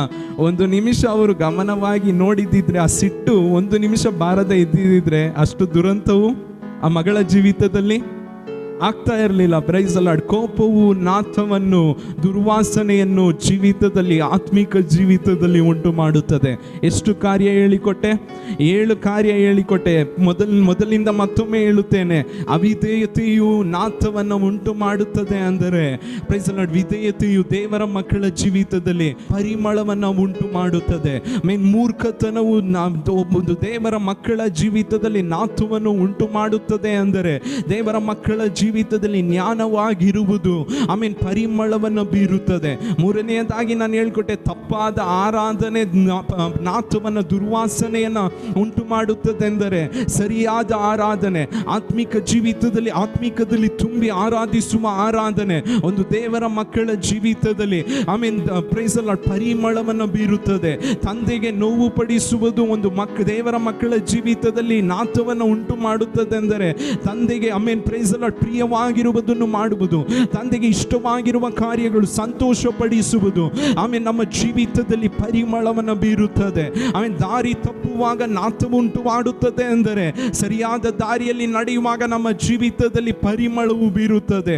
ಆತ್ಮಿಕತೆ ಸಾಯುವಾಗ ನಾಥ ಉಂಟಾಗುತ್ತದೆ ಅಂದರೆ ಆತ್ಮಿಕದಲ್ಲಿ ಒಬ್ಬನು ಹೊಸದಾಗಿ ಹುಟ್ಟುವಾಗ ಆಮೇಲೆ ನಮ್ಮ ಕುಟುಂಬದಲ್ಲಿ ಆಮೇಲೆ ಅದು ಪರಿಮಳವನ್ನು ಬೀರುತ್ತದೆ. ಏಳನೆಯದಾಗಿ ಕೊನೆಯದಾಗಿ ನಾನು ಹೇಳಿಕೊಟ್ಟೆ, ಕೋಪವು ನಾಥವನ್ನು ಉಂಟು ಮಾಡುತ್ತದೆ ಎಂದರೆ ದೇವರ ಮಕ್ಕಳ ಜೀವಿತದಲ್ಲಿ ಶಾಂತವಾಗಿರುವುದು. ದೇವರನ್ನು ಆರಾಧಿಸುವವರು ಯಾವಾಗಲೂ ಕುಟುಂಬದಲ್ಲಿ ಸಭೆಯಲ್ಲಿ ಶಾಂತವಾಗಿರುವುದು ಅವರ ಜೀವಿತದಲ್ಲಿ ಪರಿಮಳವನ್ನು ಉಂಟು ಮಾಡುತ್ತದೆ. ಈ ಉಪವಾಸ ಪ್ರಾರ್ಥನೆಯಲ್ಲಿ ಕೂಡಿ ಬಂದಿರುವ ದೇವರ ಮಕ್ಕಳೇ, ಒಂದು ನಿಮಿಷ ಕಣ್ಣುಗಳನ್ನು ಮುಚ್ಚಿ ಪ್ರಾರ್ಥನೆ ಮಾಡೋಣ. 7 ಕಾರ್ಯಗಳು, ಅಪನಾಥ ಉಂಟು ಮಾಡುವ 7 ಕಾರ್ಯಗಳು ನನ್ನ ಜೀವಿತದಲ್ಲಿ ಇರುವುದಾದರೆ ಇಂದು ಅದು ನನ್ನನ್ನು ಬಿಟ್ಟು ತೊಲಗಿ ಹೋಗಲಿ ಕರ್ತನೆ. ಒಂದು ನಿಮಿಷ ಎಲ್ಲರೂ ಕಣ್ಣುಗಳನ್ನು ಮುಚ್ಚಿ ಬಾಯಿ ತೆರೆದು ಪ್ರಾರ್ಥನೆ ಮಾಡಿರಿ. ನಿಮ್ಮ ಶಬ್ದವು ಎದ್ದೇಳಲಿ, ನಿಮ್ಮ ಶಬ್ದವು ಎದ್ದೇಳಲಿ. ಅಪ್ಪ, ನಮ್ಮ ಕುಟುಂಬದಲ್ಲಿ ಯಾರ ಜೀವಿತದಲ್ಲಾದರೂ, ನಮ್ಮ ಕುಟುಂಬದ ಸದಸ್ಯರ ಜೀವಿತದಲ್ಲಿ ಈ ನಾಥ ಉಂಟು ಮಾಡುವ ಕಾರ್ಯಗಳು ಇರುವುದಾದರೆ ಯೇಸುವಿನ ನಾಮದಲ್ಲಿ ಅಪ್ಪ ಅದು ಮಾರ್ಪಡಲಿ ಕರ್ತನೆ. ಸುಗಂಧ ಪರಿಮಳ, ಕ್ರಿಸ್ತನ ಪರಿಮಳವಾಗಿ ನಮ್ಮನ್ನು ಮಾರ್ಪಡಿಸಿರಿ, ಕ್ರಿಸ್ತನ ಪರಿಮಳವಾಗಿ ಮಾರ್ಪಡಿಸಿರಿ, ಕ್ರಿಸ್ತನ ಪರಿಮಳವಾಗಿ ಮಾರ್ಪಡಿಸಿರಿ, ಕ್ರಿಸ್ತನ ಪರಿಮಳವಾಗಿ ನಮ್ಮನ್ನು ಮಾರ್ಪಡಿಸಿರಿ. ಬಂದಿರುವ ಒಬ್ಬರಾದರೂ ಅಪ್ಪ ಈ ಕೂಟ ಸ್ವರವನ್ನು ಕೇಳುತ್ತಿರುವ ಒಬ್ಬರಾದರೂ ಕತ್ತಲಾಗಿರುವುದು ನಿಮಗೆ ಇಷ್ಟವಿಲ್ಲ ಕರ್ತನೆ. ಅವರ ಜೀವಿತದಲ್ಲಿ ಒಂದು ಬೆಳಕು ಮಾರ್ಪಡಲಿ, ಬೆಳಕು ಇಳಿದು ಬರಲಿ. ಅವರ ಜೀವಿತದಲ್ಲಿ ದುರ್ವಾಸನೆ ಆಗಿರುವುದು ನಿಮಗೆ ಇಷ್ಟವಿಲ್ಲ ಕರ್ತನೆ. ಅವರ ಜೀವಿತದಲ್ಲಿ ನಿನ್ನ ಪರಿಮಳವು ಇಳಿದು ಬರಲಿ, ಕುಟುಂಬಗಳಲ್ಲಿ ಪರಿಮಳವು ಇಳಿದು ಬರಲಿ, ನಮ್ಮ ಮೇಲೆ ನಿನ್ನ ಪರಿಮಳವು ಇಳಿದು ಬರಲಿ, ನಮ್ಮ ಸಭೆಯಲ್ಲಿ ನಿನ್ನ ಪರಿಮಳವು ಇಳಿದು ಬರಲಿ. ಯಾವ ಜಾಗದಲ್ಲಿ ನಾವು ಕತ್ತಲಾಗಿದ್ದೇವೋ ಅದೇ ಜಾಗದಲ್ಲಿ ನಾವು ಬೆಳಕಾಗಿರುವ ಕೃಪೆಯನ್ನು ಅನುಗ್ರಹಿಸಿರಿ. ಯಾವ ಜಾಗದಲ್ಲಿ ನಾವು ದುರ್ವಾಸನೆ ಆಗಿದ್ದೇವೋ, ಯಾವ ಜಾಗದಲ್ಲಿ ನಾವು ನಾಥವಾಗಿದ್ದೇವೋ ಅದೇ ಜಾಗದಲ್ಲಿ ನಾವು ಕ್ರಿಸ್ತನ ಪರಿಮಳವಾಗುವ ಕೃಪೆಯನ್ನು ಈ ಉಪವಾಸ ಪ್ರಾರ್ಥನೆಯಲ್ಲಿ ಪ್ರತಿಯೊಬ್ಬರ ಮೇಲೆ ಅನುಗ್ರಹಿಸಿರಿ ಕರ್ತನೆ.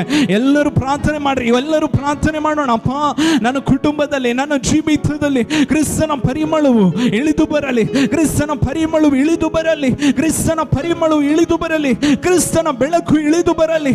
ನಾವು ಲೋಕಕ್ಕೆ ಬೆಳಕಾಗಿರಬೇಕು, ನಾವು ಸಭೆಗೆ ಬೆಳಕಾಗಿರಬೇಕು, ನಾವು ಸಭೆಗೆ ಬೆಳಕಾಗಿರಬೇಕು. ಎಲ್ಲರೂ ಬಾಯಿ ತೆರೆದು ಕೇಳೋಣ ಒಂದು ನಿಮಿಷ. ಅಪ್ಪ, ಅಪ್ಪ, ನಮ್ಮಲ್ಲಿ ನಾಥ ಉಂಟು ಮಾಡುವ ಈ ಕಾರ್ಯಗಳು, ಕೋಪ, ನಿಮಗೆ ಕೋಪ ಮಾಡಿ ಎಬ್ಬಿಸುವುದು, ನಮ್ಮ ಜೀವಿತದಲ್ಲಿ ಕೋಪ ಇರುವುದು, ನಿಮಗೆ ನೋವನ್ನು ಉಂಟು ಮಾಡುವುದು, ಆತ್ಮಿಕ ಜೀವಿತ ಸತ್ತಿರುವುದು, ಆಮೇಲೆ ತಪ್ಪಾದ ಆರಾಧನೆ, ಆಮೇಲೆ ಸ್ತೋತ್ರ, ಮೂರ್ಖತನ, ಈ ಕಾರ್ಯಗಳು ಯೇಸುವಿನ ನಾಮದಲ್ಲಿ ಇಲ್ಲದೆ ಹೋಗಲಿ ಕರ್ತನೆ. ಆಮೇಲೆ ಒಳ್ಳೆ ಕಾರ್ಯಗಳನ್ನು ಮಾಡ್ರಿ. ನಿನ್ನಲ್ಲಿ ಅಂತರಾಳದಿಂದ ಪ್ರಾರ್ಥಿಸುತ್ತಿದ್ದೇವೆ, ನಿನ್ನ ಸನ್ನಿಧಾನದಲ್ಲಿ ಅಂತರಾಳದಿಂದ ಸ್ತುತಿಸುತ್ತಿದ್ದೇವೆ. ಆಮೇಲೆ ನಿಮ್ಮಿಂದಲೇ ಎಲ್ಲವೂ ಸಾಧ್ಯ ಕರ್ತನೆ. ನೀವು ಮಾತ್ರವೇ ನಮ್ಮ ಪರಿಸ್ಥಿತಿಯನ್ನು ಮಾರ್ಪಡಿಸಲು ಸಾಧ್ಯ. ನಾಥವಾಗಿರುವ ಪರಿಸ್ಥಿತಿಗಳನ್ನು ಮಾರ್ಪಡಿಸಲು ನಿಮ್ಮಿಂದ ಮಾತ್ರವೇ ಸಾಧ್ಯ ಕರ್ತನೆ. ಆಮೇಲೆ ಒಳ್ಳೆ ಕಾರ್ಯಗಳನ್ನು ಮಾಡ್ರಿ, ಒಳ್ಳೆ ಕಾರ್ಯಗಳನ್ನು ಮಾಡ್ರಿ, ಒಳ್ಳೆ ಕಾರ್ಯಗಳನ್ನು ಮಾಡ್ರಿ. ಅಪ್ಪ, ಇವರ ಜೀವಿತದಲ್ಲಿ ಪ್ರಾರ್ಥಿಸುವವರ ಜೀವಿತದಲ್ಲಿ ಒಳ್ಳೆ ಕಾರ್ಯಗಳನ್ನು ನಡೆಸಿರಿ ಕರ್ತನೆ. ಸಭೆಗೆ ಬರುವವರ ಜೀವಿತವು ಬೆಳಕಾಗಿ ಮಾರ್ಪಡಲಿ, ಕ್ರಿಸ್ತನ ಪರಿಮಳವಾಗಿ ಯೇಸುವಿನ ನಾಮದಲ್ಲಿ ಮಾರ್ಪಡಲಿ ಕರ್ತನೆ. ಒಳ್ಳೆ ಕಾರ್ಯ ಮಾಡ್ರಿ, ಯೇಸುವಿನ ನಾಮದಲ್ಲಿ ಬೇಡಿ ಹೊಂದಿದ್ದೇವೆ ತಂದೆಯೇ, ಆಮೇಲೆ. ಮೊದಲನೆಯದಾಗಿ ದೇವರು ನಮ್ಮನ್ನು ಯಾಕೆ ಆರಿಸಿಕೊಂಡಿದ್ದಾರೆ? ಬೆಳಕಾಗಿರುವುದಕ್ಕೆ. ಎರಡನೆಯದಾಗಿ ಪರಿಮಳವಾಗಿರುವುದಕ್ಕೆ. ಮೂರನೆಯದಾಗಿ ದೇವರು ನಮ್ಮನ್ನು ಯಾಕೆ ಆರಿಸಿಕೊಂಡಿದ್ದಾರೆ? ಯೆರೆಮೀಯನ ಪ್ರವಾದನೆಯ ಗ್ರಂಥ 51ನೇ ಅಧ್ಯಾಯ 20ನೇ ವಾಕ್ಯವನ್ನು ಓದ್ರಿ. ಬಾಬೆಲೆ, ನೀನು ನನಗೆ ಗದಿಯು, ಸಸ್ಯವು, ನಾನು ನಿನ್ನಿಂದ ಜನಾಂಗಗಳನ್ನು ಒಡೆದು ಬಿಡುತ್ತೇನೆ, ನಿನ್ನಿಂದ ರಾಜ್ಯಗಳನ್ನು ಆಳುತ್ತೇನೆ, ನಿನ್ನಿಂದ ಕುದುರೆಯನ್ನು ಸವಾರರನ್ನು ಒಡೆದು ಬಿಡುತ್ತೇನೆ, ನಿನ್ನಿಂದ ರಥವನ್ನು ಸಾರಥಿಯರನ್ನು ಒಡೆದು ಬಿಡುತ್ತೇನೆ, ನಿನ್ನಿಂದ ಸ್ತ್ರೀ ಪುರುಷರನ್ನು ಒಡೆದು ಬಿಡುತ್ತೇನೆ. Praise the lord, hallelujah. ಯೆರೆಮೀಯನ ಪ್ರವಾದನೆ ಗ್ರಂಥ 51ನೇ ಅಧ್ಯಾಯದಲ್ಲಿ 20ನೇ ವಾಕ್ಯದಲ್ಲಿ ಬರೆಯಲ್ಪಟ್ಟಿದೆ. ಫಸ್ಟ್ ವರ್ಡ್ ಏನಂತ ಬರೆಯಲ್ಪಟ್ಟಿದೆ? ಬಾಬೇಲೆ, ಬಾಬೇಲೆ ಎಂಬುದಾಗಿ ಹೇಳ್ಬಿಟ್ಟು ಅದಾದ್ಮೇಲೆ ಏನಂತ ಹೇಳ್ತಾ ಇದ್ದಾರೆ? ಹಂಗಂದ್ರೆ ಪ್ರೈಸ್ ದಿ ಲಾರ್ಡ್, ದೇವರು ನಮ್ಮನ್ನು ಆತನ ಆಯುಧವಾಗಿ ಇರುವುದಕ್ಕೋಸ್ಕರ ನಮ್ಮನ್ನು ಆರಿಸಿಕೊಂಡಿದ್ದಾರೆ. ಹಲ್ಲೆಲೂಯಾ. ಆತನ praise the Lord, weapon of Christ, ದೇವರ ಆಯುಧವಾಗಿರುವುದಕ್ಕೋಸ್ಕರ ದೇವರು ನಮ್ಮನ್ನು ಆರಿಸಿಕೊಂಡಿದ್ದಾರೆ.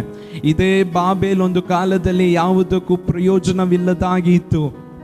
ಇದೇ ಬಾಬೇಲು ಇದೇನಕ್ಕೂ ಯೂಸ್ ಇಲ್ಲ ಎಂಬುದಾಗಿ ಎಲ್ಲ ಜನರು ಬಿಟ್ಟು ಹೋದರು. ಆದಿಕಾಂಡ ಪುಸ್ತಕ ಅದರಲ್ಲಿ 11ನೇ ಅಧ್ಯಾಯದಲ್ಲಿ ಬರೆಯಲ್ಪಟ್ಟಿದೆ. Praise the Lord. ಜನರು ಏನನ್ನ ಮಾಡ್ತಾ ಇದ್ದಾರೆ, ಒಂದು ಗೋಪುರವನ್ನ ಎಬ್ಬಿಸ್ತಾ ಇದ್ದಾರೆ. ಆ ಗೋಪುರವನ್ನ ಎಬ್ಬಿಸೋದಕ್ಕೋಸ್ಕರ ದೊಡ್ಡದಾಗಿ ಎಲ್ಲಾ ಜನರು ಕೂಡಿ ಬರ್ತಾ ಇದ್ದಾರೆ. ಅಲ್ಲಿ ತಾರುಮಾರು ಉಂಟಾಯ್ತು. ಕೆಳಗೆ ವಾಕ್ಯದಲ್ಲಿ ಬರೆಯಲ್ಪಟ್ಟಿದೆ, ಭಾಷೆಗಳು ವಿಂಗಡವಾಯಿತು.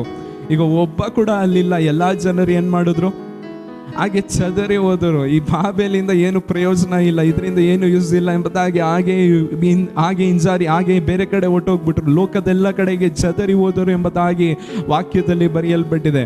ಈ ಬಾಬೇಲ್ ಒಂದು ಕಾಲದಲ್ಲಿ ಯಾವುದಕ್ಕೂ ಪ್ರಯೋಜನವಿಲ್ಲದಂತ ಆಗಿತ್ತು.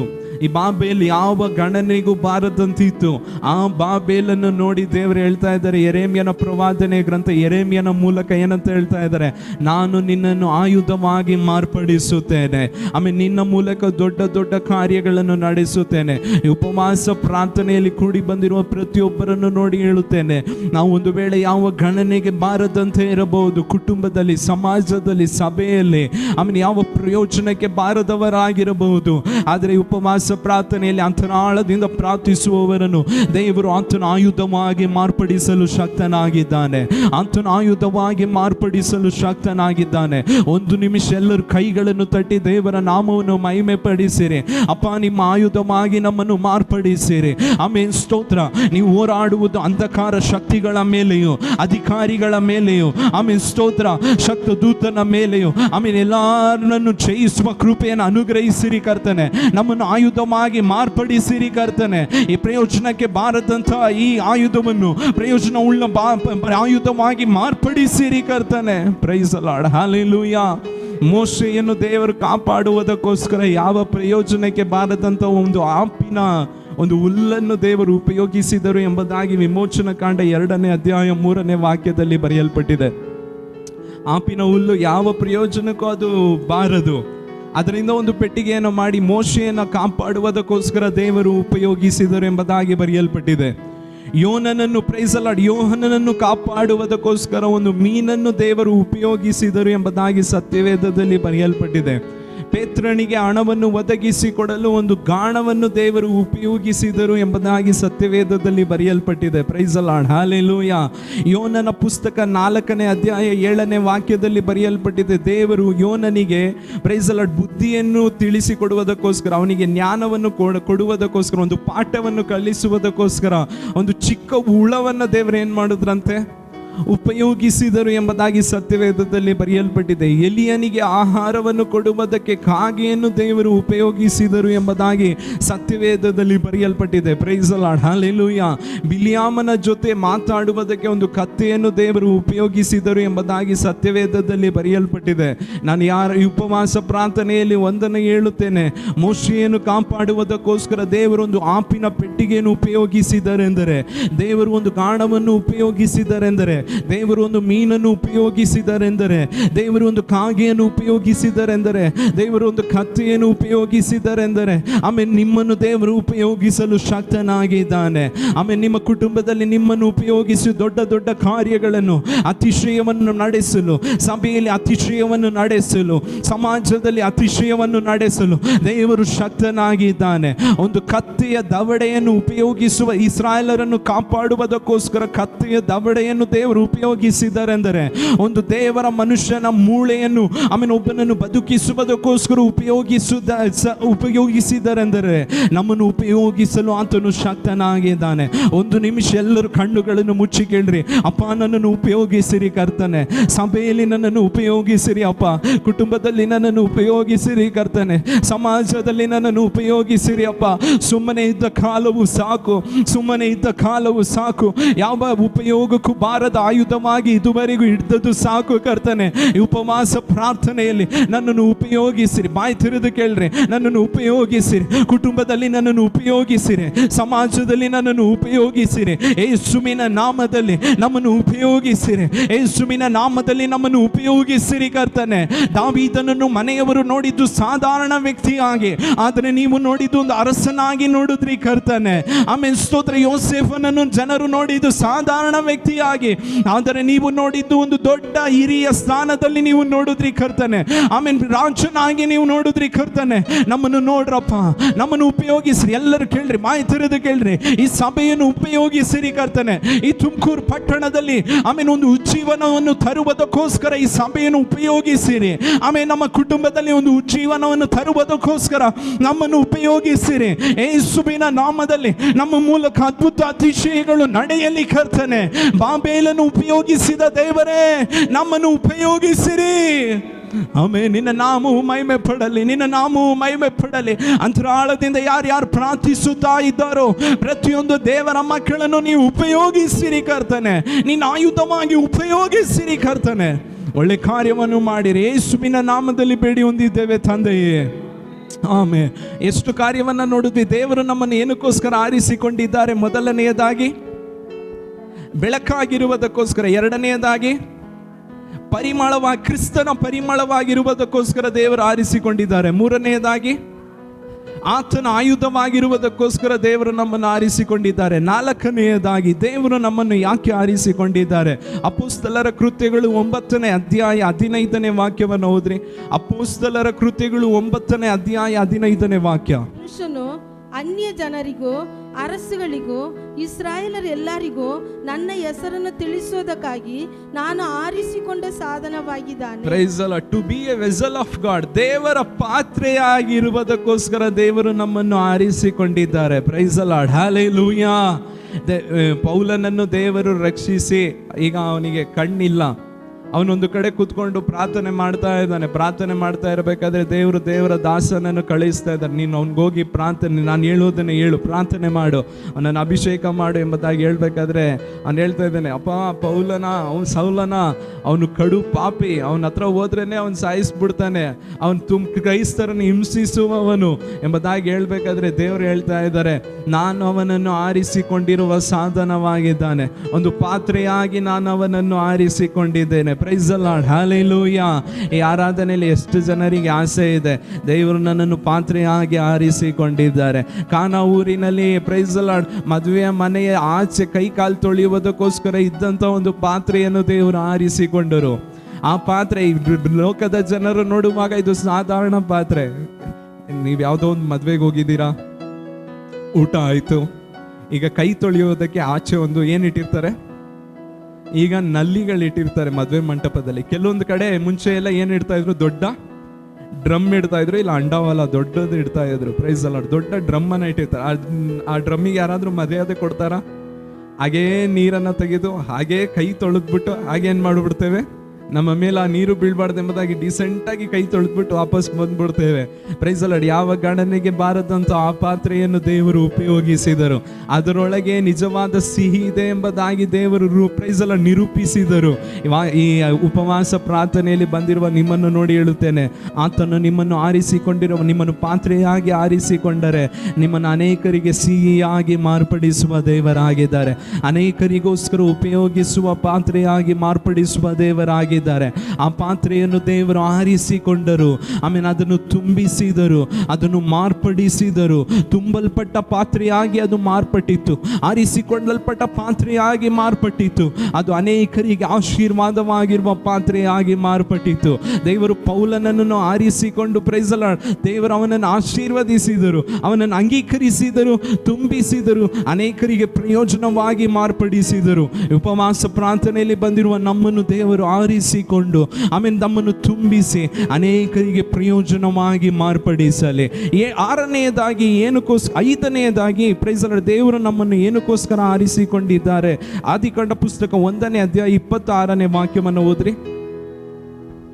ಆದಿಕಾಂಡ 1ನೇ ದೇವರು ನಮ್ಮ ಸ್ವರೂಪದಲ್ಲಿ ನಮ್ಮ ಹೋಳಿಗೆಗೆ ಸರಿಯಾಗಿ ಮನುಷ್ಯರನ್ನು ಉಂಟು ಮಾಡೋಣ, ಅವರು ಸಮುದ್ರದಲ್ಲಿರುವ ಮೀನುಗಳ ಮೇಲೆಯೋ ಅಂದಿರುಚದಲ್ಲಿ ಹಾರಾಡುವ ಪಕ್ಷಿಗಳ ಮೇಲೆಯೋ ಪಶುಗಳ ಮೇಲೆಯೋ ನೆಲದ ಮೇಲೆ ಹರಿದಾಡುವ ಎಲ್ಲಾ ಕ್ರಿಮಿಕೀಟಗಳ ಮೇಲೆಯೋ ಎಲ್ಲಾ ಭೂಮಿಯ ಮೇಲೆಯೋ ತೊರೆತನ ಮಾಡಲಿ ಅಂದನು. Price the lord. ಫಸ್ಟ್ ಇಂದ ಹೇಳ್ಕೊಂಡ್ ಬನ್ನಿ, ಏನಕ್ಕೋಸ್ಕರ ದೇವರು ಆರಿಸಿಕೊಂಡಿದ್ದಾರೆ? ಮೊದಲನೇದಾಗಿ ಬೆಳಕಾಗಿರುವುದಕ್ಕೋಸ್ಕರ, ಎರಡನೆಯದಾಗಿ ಕ್ರಿಸ್ತನ ಪರಿಮಳವಾಗಿರುವುದಕ್ಕೋಸ್ಕರ, ಮೂರನೆಯದಾಗಿ ಆಯುಧವಾಗಿರುವುದಕ್ಕೋಸ್ಕರ, ನಾಲ್ಕನೆಯದಾಗಿ ಆತನ ಪಾತ್ರೆಯಾಗಿ ಸಾಧನವಾಗಿ ಆರಿಸಿಕೊಂಡಿದ್ದಾರೆ. 5ನೇಯದಾಗಿ ದೊರೆತನ ಮಾಡುವುದಕ್ಕೋಸ್ಕರ ದೇವರು ನಮ್ಮನ್ನು ಆರಿಸಿಕೊಂಡಿದ್ದಾರೆ. Praise the lord, hallelujah. ಕೀರ್ತನೆ 19ನೇ ಕೀರ್ತನೆ 12ನೇ ವಾಕ್ಯ ಮತ್ತು 13ನೇ ವಾಕ್ಯವನ್ನು ಓದ್ರಿ. ತಿಳಿದುಕೊಳ್ಳುವವನು ಯಾವನು? ತನ್ನ ತಪ್ಪುಗಳನ್ನೆಲ್ಲ ತಿಳಿದುಕೊಳ್ಳುವವನು ಯಾವನು? ಮರೆಯಾದವುಗಳಿಂದ ನನ್ನನ್ನು ನಿರ್ಮಲ ಮಾಡು. ಅದಲ್ಲದೆ ಬೇಕೆಂದು ಪಾಪ ಮಾಡದಂತೆ ನನ್ನ ದಾಸನನ್ನು ನಿನ್ನ ದಾಸನನ್ನು ಕಾಪಾಡು. ಅಂದ ಪಾಪಗಳು ನನ್ನನ್ನು ಆಳಾದಿರಲಿ. Price the lord. ಆದಿಕಾಂಡ 1ನೇ ಅಧ್ಯಾಯ 26ನೇ ವಾಕ್ಯದಲ್ಲಿ ದೇವರು ಏನಂತ ಹೇಳ್ತಾ ಇದ್ದಾರೆ? ಏನು ಕಾರಿಸಿಕೊಂಡ್ರು ಮನುಷ್ಯನನ್ನು? ದೊರೆತನ ಮಾಡುವುದಕ್ಕೋಸ್ಕರ ಎಲ್ಲವನ್ನ ದೊರೆತನ ಮಾಡ್ರಿ ಎಂಬುದಾಗಿ ಆರಿಸಿಕೊಂಡ್ರು. ಕೀರ್ತನೆಯಲ್ಲಿ ಬರೆಯಲ್ಪಟ್ಟಿದೆ, ಇವನು ಯಾವಾಗ ತಪ್ಪು ಮಾಡಿದನೋ, ಇವನು ಯಾವ ಯಾವ ಕಾರ್ಯಗಳನ್ನು ದೊರೆತನ ಮಾಡಬೇಕೋ ಆ ಕಾರ್ಯಗಳು ಇವನನ್ನು ದೊರೆತನ ಮಾಡುವುದಕ್ಕೆ ಪ್ರಾರಂಭಿಸಿದವು. ನಾವು ಯಾವ ಯಾವ ಕಾರ್ಯಗಳನ್ನು ದೊರೆತನ ಮಾಡಬೇಕೋ, ನಾವು ತಪ್ಪು ಮಾಡುವಾಗ ಅದು ನಮ್ಮನ್ನು ದೊರೆತನ ಮಾಡುತ್ತದೆ. Praise the lord, hallelujah. 5ನೇದಾಗಿ ದೇವರು ನಮ್ಮನ್ನು ದೊರೆತನ ಮಾಡುವುದಕ್ಕೋಸ್ಕರ ಆರಿಸಿಕೊಂಡಿದ್ದಾರೆ. 6ನೇದಾಗಿ ದೇವರು ನಮ್ಮನ್ನು ಯಾವುದಕ್ಕೋಸ್ಕರ ಆರಿಸಿಕೊಂಡಿದ್ದಾರೆ? ರೋಮಾಪುರದವರಿಗೆ ಬರೆದ ಪತ್ರಿಕೆ 8ನೇ ಅಧ್ಯಾಯ 37ನೇ ವಾಕ್ಯವನ್ನು ಓದ್ರಿ. ನಮ್ಮನ್ನು ಪ್ರೀತಿಸಿದ ಆತನ ಮೂಲಕವಾಗಿ ನಾವು ಈ ಎಲ್ಲಾ ವಿಷಯಗಳಲ್ಲಿ ಪೂರ್ಣ ಜಯಶಾಲಿಗಳಾಗುತ್ತೇವೆ. Praise the Lord. ಜಯಶಾಲಿಗಳಾಗಿರುವುದಕ್ಕೋಸ್ಕರ ದೇವರು ನಮ್ಮನ್ನು ಆರಿಸಿಕೊಂಡಿದ್ದಾರೆ. ಹಲ್ಲೆಲೂಯಾ ಹೇಳೋಣ. Praise the Lord. ದೇವರ ಸಮ್ಮುಖದಲ್ಲಿ ಬಂದು ಕೈಗಳನ್ನು ಮೇಲೆತ್ತಿ ಹಲ್ಲೆಲೂಯಾ ಹೇಳಬೇಕು. ಕೈಗಳನ್ನು ದೇವರ ಸಮ್ಮುಖದಲ್ಲಿ ಎತ್ತುವವರು ಜಯಶಾಲಿಗಳಾಗುತ್ತಾರೆ. ವಿಮೋಚನಾ ಕಾಂಡದಲ್ಲಿ ಅದೇ ಬರೆಯಲ್ಪಟ್ಟಿದೆ. ವಿಮೋಚನಾ ಕಾಂಡ 17ನೇ ಅಧ್ಯಾಯ 11ನೇ ವಾಕ್ಯವನ್ನು ಓದ್ರಿ. ತನ್ನ ಕೈಗಳನ್ನು ಮೇಲಕ್ಕೆ ಎತ್ತುವಾಗ ಇಸ್ರಾಯೇಲರು ಬಲವಾಗುವರು. Price the lord. ಇಸ್ರಾಯೇಲರಿಗೆ ಜಯ ಉಂಟಾಯಿತು. Praise the Lord. ದೇವರು ರೋಮಾಪುರದವರಿಗೆ ಬರೆದ ಪತ್ರಿಕೆ 8ನೇ ಅಧ್ಯಾಯ ಅದರಲ್ಲಿ 37ನೇ ವಾಕ್ಯದಲ್ಲಿ ಬರೆಯಲ್ಪಟ್ಟಿದೆ, ದೇವರು ನಾವು ಜಯಿಸುವುದಕ್ಕೋಸ್ಕರ, ಜಯಶಾಲಿಗಳಾಗುವುದಕ್ಕೋಸ್ಕರ ದೇವರು ಏನ್ ಮಾಡಿದ್ದಾರಂತೆ? ಆರಿಸಿಕೊಂಡಿದ್ದಾರೆ. ವಿಮೋಚನಾ ಕಾಂಡದಲ್ಲಿ ಬರೆಯಲ್ಪಟ್ಟಿದೆ, ದೇವರ ಸಮ್ಮುಖದಲ್ಲಿ ಅವನ ಕೈ ಎತ್ತುವಾಗ ಇಸ್ರಾಯೇಲರಿಗೆ ಏನಾಯಿತು? ಜಯವಾಯಿತು ಎಂಬುದಾಗಿ ಬರೆಯಲ್ಪಟ್ಟಿದೆ. Praise the Lord. ಈ ಲೋಕದವರ ಪ್ರಕಾರ ನಾವು ಪ್ರೈಸ್ ದಿ ಲಾರ್ಡ್ ಕೈ ಎತ್ತುವಾಗ ಐ ಸರೆಂಡರ್ ಎಂಬುದಾಗಿ, ನಾನು ಮುಗೀತು ನನ್ನ ಕತೆ, ನಾನು ಸೋತೆ, ನಾನು ನಿನ್ನ ಶಾಂತವಾಗಿ ನಾನು ನಿನಗೆ ದಾಸನಾಗ್ಬಿಡ್ತೀನಿ, ನನ್ನನ್ನು ಹರ್ಟ್ ಮಾಡಬೇಡ ಎಂಬುದಾಗಿ ಈ ಲೋಕದವರ ಮುಂದೆ ಕೈ ಎತ್ತುವಾಗ, ಆದರೆ ದೇವರ ಸನ್ನಿಧಾನದಲ್ಲಿ ನಾವು ಕೈ ಎತ್ತುವಾಗ ನಾವು ಲೋಕದಲ್ಲಿ ಜಯಿಸುವ ಕೃಪೆಯನ್ನು ದೇವರು ಅನುಗ್ರಹಿಸುವವರಾಗಿದ್ದಾರೆ. ದೇವರು ನಮ್ಮ ಕುಟುಂಬದಲ್ಲಿ ಜಯಿಸುವ ಕೃಪೆಯನ್ನು ದೇವರು ಅನುಗ್ರಹಿಸುವವರಾಗಿದ್ದಾರೆ. ಹೌದು ಅನ್ನೋರು ಮಾತ್ರ ಕೈಗಳನ್ನು ಮೇಲೆತ್ತಿ hallelujah, hallelujah. Praise the Lord. ಎಷ್ಟು ಕಾರ್ಯವನ್ನು ನೋಡಿದ್ವಿ? ಮೊದಲನೇದಾಗಿ ಎಷ್ಟು ಕಾರ್ಯ ನೋಡಿದ್ದೀವಿ? 6. ಫಸ್ಟು ಬೆಳಕಾಗಿರುವುದಕ್ಕೋಸ್ಕರ, ಕ್ರಿಸ್ತನ ಪರಿಮಳವಾಗಿರುವುದಕ್ಕೋಸ್ಕರ, ಆಯುಧವಾಗಿರುವುದಕ್ಕೋಸ್ಕರ, ಪಾತ್ರೆಯಾಗಿರುವುದಕ್ಕೋಸ್ಕರ, ದೊರೆತನ ಮಾಡುವುದಕ್ಕೆ, ಜಯಶಾಲಿಯಾಗಿರುವುದಕ್ಕೋಸ್ಕರ. ಕೊನೆಯದಾಗಿ 7ನೇಯದಾಗಿ ಪ್ರೈಸ್ ದಿ ಲಾರ್ಡ್ 1 ಯೋಹಾನನು ಬರೆದ ಮೊದಲನೇ ಪತ್ರಿಕೆ 4ನೇ ಅಧ್ಯಾಯ 17ನೇ ವಾಕ್ಯವನ್ನು ಓದ್ರಿ. ಅವನ ನ್ಯಾಯ ತೀರ್ಪಿನ ದಿನದಲ್ಲಿ ನಮಗಿರುವ ಧೈರ್ಯದಲ್ಲಿಯೇ ಆತನ ಪ್ರೀತಿಯು ನಮ್ಮೊಳಗೆ ಸಿದ್ಧಿಗೆ ಬಂದು, ಯಾಕೆಂದರೆ ಕ್ರಿಸ್ತನು ಎಂದವನಾಗಿದ್ದಾನೋ ನಾವು ಅಂದವರಾಗಿಯೇ ಈ ಲೋಕದಲ್ಲಿ ಇದ್ದೇವೆ. Praise the Lord. ಕ್ರಿಸ್ತವನು ಎಂತವನಾಗಿದ್ದಾನೋ ನಾವು ಅಂತವರಾಗಿಯೇ ಈ ಲೋಕದಲ್ಲಿ ಇದ್ದೇವೆ. ಹಂಗಂದ್ರೆ ಕ್ರಿಸ್ತನಾಗಿರುವುದಕ್ಕೋಸ್ಕರ ದೇವರು ನಮ್ಮನ್ನು ಆರಿಸಿಕೊಂಡಿದ್ದಾರೆ.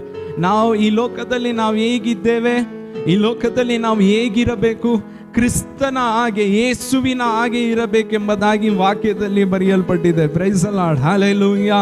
ಈ ಲೋಕದಲ್ಲಿ ಜನರು ಪ್ರೈಸ್ ದಿ ಲಾರ್ಡ್ ಆಕ್ಟರ್ಸ್ ಆಗಿ ಇರಬೇಕು ಎಂಬುದಾಗಿ ಆಸೆ ಪಡುತ್ತಾರೆ. ಅವರ ಹಾಗೆ ನಡಿಬೇಕು, ಅವರ ಹಾಗೆ ತಲೆ ಬಾಚಬೇಕು, ಕಟಿಂಗ್ ಮಾಡಬೇಕು, ಅವರ ಹಾಗೆ ಜೀವಿಸಬೇಕು, ಅವರನ್ನೇ ಫಾಲೋ ಮಾಡಬೇಕು, ಅವ್ರು ಹೇಳುವ ಡೈಲಾಗನ್ನೇ ಹೇಳಬೇಕೆಂಬುದಾಗಿ ಜನರು ಪ್ರಯಾಸ ಪಡುತ್ತಾರೆ. Price the lord. ಆಕ್ಟರ್ಸ್ ಅವ್ರ ಹೆಸರಲ್ಲೇ ಇದೆ, ಅವರ ಆಕ್ಟರ್ಸ್. Price the Lord. ನಿಜ ಜೀವನವಲ್ಲ. ರೀಲ್ಗೂ ಪ್ರೈಸ್ ದಿ ಲಾರ್ಡ್ ತುಂಬ ವ್ಯತ್ಯಾಸವಿದೆ. ರೀಲ್ಗೂ ತುಂಬ ವ್ಯತ್ಯಾಸವಾಗಿದೆ. ನಿಜ ಜೀವನಕ್ಕೂ ಪ್ರೈಸ್ ದಿ ಲಾರ್ಡ್ ರೀಲ್ಗೂ ತುಂಬ ವ್ಯತ್ಯಾಸವಿದೆ. ದೇವರು ನಮ್ಮನ್ನು ಆಕ್ಟರ್ ಆಗಿರುವುದಕ್ಕೋಸ್ಕರ ಆರಿಸಿಕೊಂಡಿಲ್ಲ. ವಾಕ್ಯದಲ್ಲಿ ಬರೆಯಲ್ಪಟ್ಟಿದೆ, ಕ್ರಿಸ್ತನ ಹಾಗೆ. 1 ಯೋಹಾನ 4ನೇ ಅಧ್ಯಾಯ 17ನೇ ವಾಕ್ಯದಲ್ಲಿ ಕೊನೆಯ ಲೈನ್ ಬರೆಯಲ್ಪಟ್ಟಿದೆ, ಕ್ರಿಸ್ತನ ಹಾಗೆ ಇರುವುದಕ್ಕೋಸ್ಕರ ನಮ್ಮನ್ನು ದೇವರು ಆರಿಸಿಕೊಂಡಿದ್ದಾರೆ. ಮತ್ತೊಮ್ಮೆ ಹೇಳುತ್ತೇನೆ, ಕ್ರಿಸ್ತನಾಗೆ ಇರುವುದಕ್ಕೋಸ್ಕರ ದೇವರು ನಮ್ಮನ್ನು ಆರಿಸಿಕೊಂಡಿದ್ದಾರೆ. ಹಾಗಂದ್ರೆ ಯೇಸು ಈ ಲೋಕದಲ್ಲಿ ಈಗ ಇದ್ರೆ ಹೇಗಿರುತ್ತಾರೋ ಆಗಿರುವುದಕ್ಕೋಸ್ಕರ ನಮ್ಮನ್ನು ಆರಿಸಿಕೊಂಡಿದ್ದಾರೆ.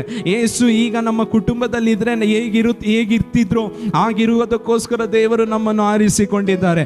ಯೇಸು ಈಗ ಈ ಸಭೆಯಲ್ಲಿ ಇದ್ರೆ ಹೇಗಿರುತ್ತಾರೋ ಆಗಿರುವುದಕ್ಕೋಸ್ಕರ ದೇವರು ನಮ್ಮನ್ನು ಆರಿಸಿಕೊಂಡಿದ್ದಾರೆ. ಯೇಸು ಈ ಸಮಾಜದಲ್ಲಿ ಈಗ ಇದ್ರೆ ಯಾವ ರೀತಿ ಇರ್ತಾ ಇದ್ರು ಆ ರೀತಿ ಇರುವುದಕ್ಕೋಸ್ಕರ ದೇವರು ನಮ್ಮನ್ನು ಆರಿಸಿಕೊಂಡಿದ್ದಾರೆ. ಹಲ್ಲೆಲೂಯಾ. ಆಗ ಆತನು ಈಗ ಇದ್ರೆ ಯಾವ ರೀತಿ ಇರ್ತಾನೋ ಅದಕ್ಕೆ ಬದಲಾಗಿ ನಾವಿರುವುದಕ್ಕೋಸ್ಕರ ದೇವರು ನಮ್ಮನ್ನು ಆರಿಸಿಕೊಂಡಿದ್ದಾರೆ.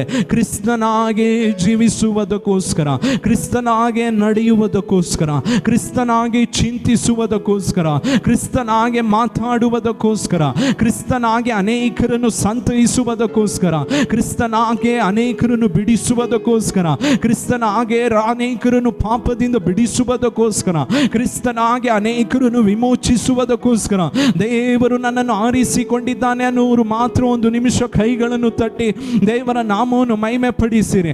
ಅಪ್ಪ, ನೀವು ನನ್ನನ್ನು ನಿಮ್ಮ ಹಾಗೆ ಜೀವಿಸುವುದಕ್ಕೋಸ್ಕರ ಆರಿಸಿಕೊಂಡಿದ್ದೀರಿ ಕರ್ತನೆ. ನಿಮ್ಮ ಹಾಗೆ ಜೀವಿಸುವುದಕ್ಕೋಸ್ಕರ ನಮ್ಮನ್ನು ಆರಿಸಿಕೊಂಡಿದ್ದೀರಿ ಕರ್ತನೆ. Praise the Lord. ಆತನು ಈ ಲೋಕದಲ್ಲಿರುವಾಗ ಪ್ರೈಸ್ ದಿ ಲಾರ್ಡ್ ಆತನು ಪಾಪವನ್ನು ಜಯಿಸಲು ಸಾಧ್ಯವಾಯಿತೆಂದರೆ ನಾವು ಕೂಡ ಪಾಪವನ್ನು ಜಯಿಸಲು ನಮ್ಮಿಂದ ಸಾಧ್ಯವಾಗುತ್ತದೆ. ಆಮೇಲೆ ಆತನು ಈ ಲೋಕದಲ್ಲಿ ಇರುವಾಗ ಅದ್ಭುತವನ್ನು ಮಾಡಲು ಸಾಧ್ಯವಾಯಿತೆಂದರೆ ನಮ್ಮ ಮೂಲಕವೂ ಅದ್ಭುತಗಳು ನಡೆಯುವುದಕ್ಕೆ ಸಾಧ್ಯವಾಗುತ್ತದೆ. ಆತನು ಈ ಲೋಕದಲ್ಲಿ ಇರುವಾಗ ಅನೇಕರಿಗೆ ಆಶೀರ್ವಾದವಾಗಿರುವುದಕ್ಕೆ ಸಾಧ್ಯವಾಯಿತೆಂದರೆ ನಮ್ಮ ಮೂಲಕವೂ ಅನೇಕರಿಗೆ ಆಶೀರ್ವಾದವಾಗಿರುವುದಕ್ಕೆ ಸಾಧ್ಯವಾಗುತ್ತದೆ. ಆತನು ಪಾಪವನ್ನು ಜಯಿಸುವುದಕ್ಕೆ ಸಾಧ್ಯವಾಯಿತೆಂದರೆ ನಾವು ಕೂಡ ಈ ಲೋಕದಲ್ಲಿ ಪಾಪವನ್ನು ಜಯಿಸುವುದಕ್ಕೆ ಸಾಧ್ಯವಾಗುತ್ತದೆ. ಆತನು ನೀರಿನ ಮೇಲೆ ನಡೆಯುವುದಕ್ಕೆ ಸಾಧ್ಯವಾಯಿತೆಂದರೆ ನಾವು ನಮ್ಮ ಹೋರಾಟಗಳ ಮೇಲೆ, ನಮ್ಮ ಪ್ರಾಬ್ಲಮ್ಸ್ಗಳ ಮೇಲೆ, ಆಮೇಲೆ ನಮ್ಮ ಕಷ್ಟಗಳ ಮೇಲೆ ಅದನ್ನು ದಾಟಿ ನಡೆಯುವುದಕ್ಕೆ ನಮ್ಮಿಂದಲೂ ಸಾಧ್ಯವಾಗುತ್ತದೆ. ಹೌದು ಅನ್ನೋರು ಮಾತ್ರ ಒಂದು ನಿಮಿಷ ಕೈಗಳನ್ನು ತಟ್ಟಿ ದೇವರ ನಾಮವನ್ನು ಸ್ತುತಿಸಿರಿ. ಅಪ್ಪ, ನಿಮ್ಮ ಹಾಗೆ ಜೀವಿಸಿ ಲೋಕವನ್ನು ಜಯಿಸುವ, ಪಾಪವನ್ನು ಜಯಿಸುವ, ಅಂಧಕಾರವ ಶಕ್ತಿಯನ್ನು ಜಯಿಸುವ, ಶೋಧನೆಯನ್ನು ಜಯಿಸುವ, ಆಮೇಲೆ ರೋಗಗಳನ್ನು ಜಯಿಸುವ, ಪ್ರಾಬ್ಲಮ್ಸ್ಗಳನ್ನು ಜಯಿಸುವ, ಕಷ್ಟಗಳನ್ನು ಜಯಿಸುವ, ಸೈತಾನನನ್ನು ಜಯಿಸುವ ಕೃಪೆಯನ್ನು ಪ್ರತಿಯೊಬ್ಬರಿಗೆ ಅನುಗ್ರಹಿಸಿರಿ ಕರ್ತನೆ. Praise the lord. ಹಲ್ಲೆಲೂಯಾ. ಎಲ್ಲರೂ ಎದ್ದು ನಿಂತುಕೊಳ್ಳೋಣ.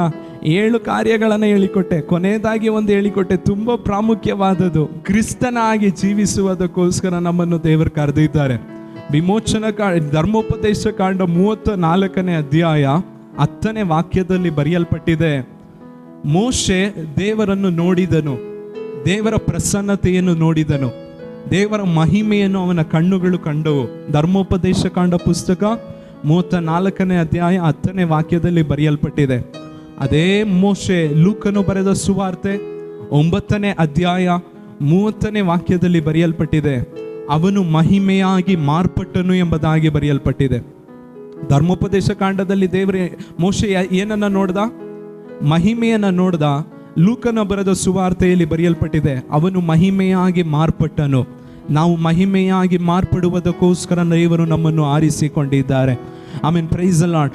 ಯೇಸುವಿನಾಗಿ ಜೀವಿಸುವುದಕ್ಕೋಸ್ಕರ, ಮಹಿಮೆಯಾಗಿ ಜೀವಿಸುವುದಕ್ಕೋಸ್ಕರ ದೇವರು ನಮ್ಮನ್ನು ಆರಿಸಿಕೊಂಡಿದ್ದಾರೆ. ಒಂದು ನಿಮಿಷ ಎಲ್ಲರ ಕಣ್ಣುಗಳನ್ನು ಮುಚ್ಚಿ ಕೇಳ್ರಿ. ಅಪ್ಪ, ಈ ಲೋಕದಲ್ಲಿ, ನಮ್ಮ ಕುಟುಂಬದಲ್ಲಿ, ನಮ್ಮ ಸಮಾಜದಲ್ಲಿ ನೀವು ಈಗ ಇದ್ರೆ ಹೇಗಿರುತ್ತೋ ಹಾಗೆ ಜೀವಿಸುವ ಕೃಪೆಯನ್ನು ನನಗೆ ಅನುಗ್ರಹಿಸಿರಿ ಕರ್ತನೆ. ನಿಮ್ಮ ಹಾಗೆ ಜೀವಿಸುವ ಕೃಪೆಯನ್ನು ಅನುಗ್ರಹಿಸಿರಿ ಕರ್ತನೆ. ನಿಮಗೆ ಮಾತಾಡುವ, ಚಿಂತಿಸುವ, ನಡೆಯುವ, ಆಮೇಲೆ ಸೇವೆ ಮಾಡುವ ಕೃಪೆಯನ್ನು ಈ ಉಪವಾಸ ಪ್ರಾರ್ಥನೆಯಲ್ಲಿ ಬಂದಿರುವ ಪ್ರತಿಯೊಬ್ಬರಿಗೆ ಅನುಗ್ರಹಿಸಿರಿ ಅಪ್ಪ. ಎಲ್ಲರೂ ಕೇಳ್ರಿ, ಎಲ್ಲರೂ ಬಾಯಿ ತೆರೆದು ಕೇಳ್ರಿ. ಒಬ್ಬರು ಸುಮ್ಮನೆ ನಿಲ್ಬೇಡ್ರಿ, ಸುಮ್ಮನೆ ನಿಲ್ಲುವ ಸಮಯವಲ್ಲ. ಬಾಯಿ ತೆರೆದು ಕೇಳ್ರಿ, ನಮ್ಮನ್ನು ಉಪಯೋಗಿಸಿರಿ. ಎಲ್ಲರೂ ಹಾಗೆ ಪ್ರಾರ್ಥನೆಯಲ್ಲಿ ಕೂತ್ಕೊಳ್ರಿ. ಭೂಪರ ಲೋಕವನ್ನು ಉಂಟು ಮಾಡಿದ ಕರ್ತನೆ, ವಾಕ್ಯವನ್ನು ಯಾರ್ಯಾರು ಕೇಳಿದ್ದಾರೋ, ಈ ಸ್ವರವು ಯಾರ್ಯಾರ ಕಿವಿಗಳಲ್ಲಿ ಬಿದ್ದಿದೆಯೋ ನಿನ್ನ ಮಕ್ಕಳಾಗಿ ಮಾರ್ಪಡಲಿ, ನಿಮ್ಮ ಮಕ್ಕಳಾಗಿ ಜೀವಿಸಲಿ. ನೀ ವಾಕ್ಯದಲ್ಲಿ ಕೇಳಿದ ಹಾಗೆ ಪ್ರತಿಯೊಬ್ಬರನ್ನು ಮಾರ್ಪಡಿಸಿರಿ. ಒಳ್ಳೆ ಕಾರ್ಯ ಮಾಡ್ರಿ. ನೀವು ಹಾಗೆ ಮಾಡುವುದಕ್ಕೋಸ್ಕರ ಸ್ತೋತ್ರ. ಯೇಸುವಿನ ನಾಮದಲ್ಲಿ ಬೇಡಿ ಹೊಂದಿದ್ದೇನೆ ತಂದೆಯೇ, ಆಮೆನ್.